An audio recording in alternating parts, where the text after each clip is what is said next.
চার দাবিতে টানা দ্বিতীয় দিনের মতো রাজপথে জগন্নাথ বিশ্ববিদ্যালয়ের শিক্ষার্থীরা। দাবি আদায় না হওয়া পর্যন্ত ক্লাসে না ফেরার ঘোষণাও দেন তারা।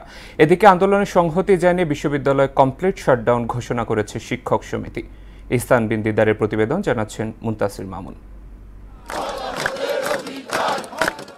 একদিকে উত্তাল স্লোগান, অন্যদিকে কারো সড়কেই বিশ্রাম, কেউ আবার মেতেছে ঘোষ গল্পে। জগন্নাথ বিশ্ববিদ্যালয়ের শিক্ষার্থীদের এমনই হালচাল।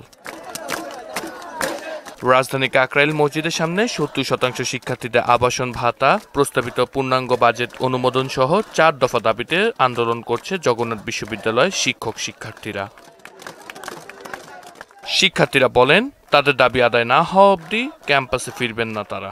গত ২০ বছর যাবৎ একটা ভার্সিটি, পাবলিক ভার্সিটি যেটা এত সংকটের মধ্যে চলতেছে, তারপরে সরকারের কোনো দৃষ্টি নেই।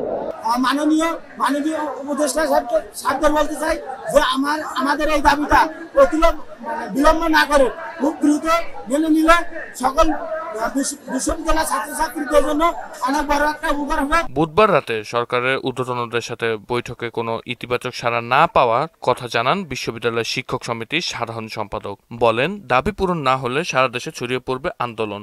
সরকার আসে, সরকার যায়, প্রত্যেকে আশ্বাস দেয়। প্রত্যেকবার আমাদের ছাত্ররা আন্দোলন করে, একটা আশ্বাস পায়, খুশি হয়ে চলে যায়, আবার যে অবস্থা তাই। এবারও আমরা সুস্পষ্ট ৩টি দাবি নিয়ে আমাদের ছাত্ররা প্রথমে এসেছিল, আমাদের শিক্ষক ছিল, কিন্তু কালকে আমাদের ছাত্রদের এবং শিক্ষকের উপরে যে হামলা হয়েছে, আমাদের দাবি এখন 4টি দাঁড়িয়েছে। আমরা এর বিচার চাই, এর প্রতিকার চাই।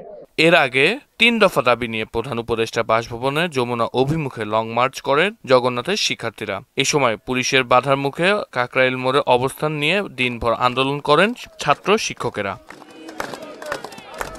মুনতাসির মামুন, মোহনা সংবাদ, ঢাকা।